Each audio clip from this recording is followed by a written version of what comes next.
News Only 24. News Only 24.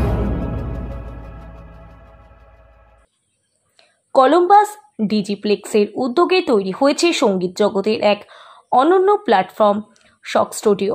শক স্টুডিওর এমন এক প্ল্যাটফর্ম যেখানে বাংলা গান নিয়ে পরীক্ষা নিরীক্ষা করেছেন শিল্পীরা। বিভিন্ন ধরনের সঙ্গীতকে ফিউশন ফর্মে বা অন্য আঙ্গিকে উপস্থাপন করবে শক স্টুডিও, যেমন রবীন্দ্রসঙ্গীতের সঙ্গে শাস্ত্রীয় সঙ্গীতের মিশ্রণ, লোকসঙ্গীতের সঙ্গে ভজনের মিশ্রণ কিংবা শাস্ত্রীয় সঙ্গীতের সঙ্গে সমকালীন শৈলীর মিশ্রণ। সেই সঙ্গে থাকছে কিছু নতুন গানও। 7ই আগস্ট বুধবার দক্ষিণ কলকাতার এক রেস্তোরাঁয় শক স্টুডিওর আনুষ্ঠানিক উদ্বোধন হয়ে গেল। উপস্থিত ছিলেন পণ্ডিত দেবজ্যোতি বোস, চলচ্চিত্র পরিচালক জিৎ চক্রবর্তী, সঙ্গীত পরিচালক পিনাকি বোস, সঙ্গীত শিল্পী সোমলতা আচার্য, তীর্থ ভট্টাচার্য, কলম্বাস ডিজিপ্লেক্সের কর্ণধার সুকন্যা গুপ্ত প্রমুখ। অনুষ্ঠান কলম্বাস ডিজিপ্লেক্সে কর্ণধার সুকন্যা গুপ্ত জানিয়েছেন, প্রথম পর্বে মোট 32টা গান রেকর্ড করা হয়েছে। 10টা করে গান কলম্বাস ডিজিপ্লেক্সের ইউটিউব চ্যানেলে মুক্তি পাচ্ছে। এছাড়াও অন্যান্য গানের চ্যানেলেও পাওয়া যাবে এই গানগুলো।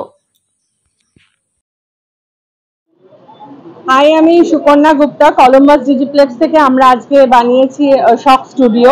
তো আমি কলম্বাস ডিজিপ্লেক্সের ওনার। তো আমরা একটা শক স্টুডিও প্ল্যান করেছি। ইটস এ কাইন্ড অফ, বলতে পারেন কিছুটা কোক স্টুডিওর মতো।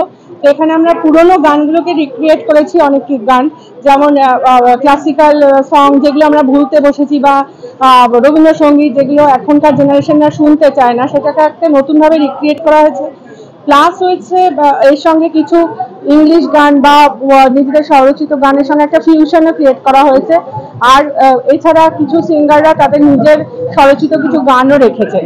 তো নতুনভাবে আমরা প্রচেষ্টা করছি যে এই প্রজন্মকে আবার পুরোনো গানগুলোকেও আবার তারা যাতে গায়, সেইভাবে একটা জিনিসগুলোকে ফিরিয়ে আনা, আর আমাদের সেই নস্টালজিক ব্যাপারগুলোকে আবার ফিরিয়ে আনা, আর তার সঙ্গে যার নতুন নতুন ক্রিয়েশন সেগুলোও করা হয়েছে।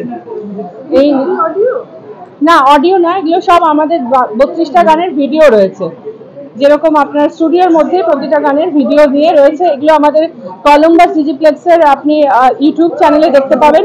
এছাড়া এগুলো স্পটিফাই আর সব জায়গাতেই কালকে থেকে মোটামুটি আপলোড হয়ে যাবে।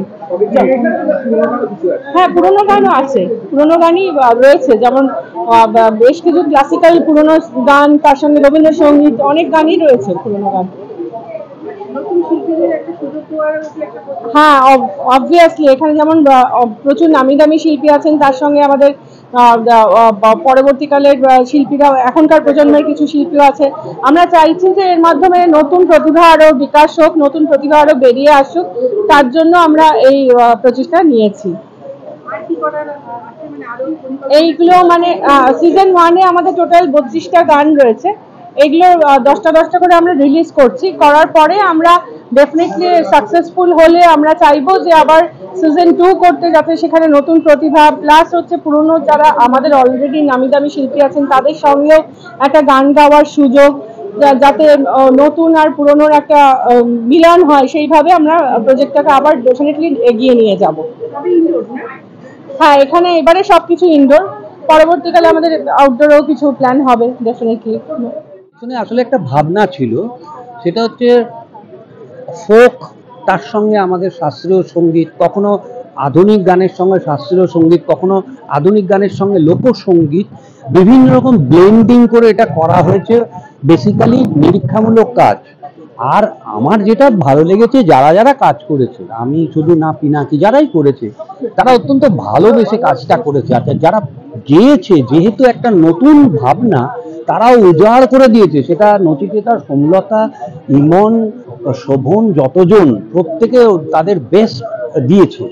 এখন আমার ভীষণ বিশ্বাস যে এরকম একটা কাজ মানুষের ভালো লাগবে, কারণ জোর করে নতুন কিছু করা আর খুব স্পন্টেনিয়াসলি হওয়ার মধ্যে পার্থক্য আছে। এটা কিন্তু স্পন্টেনিয়াসলি করা, জোর করে এখানে কিছু করা হয়নি যে এটা করবোই, এরম করে করব, এরম ভাবনা এটাই ছিল না পুরোটার মধ্যে আর কি।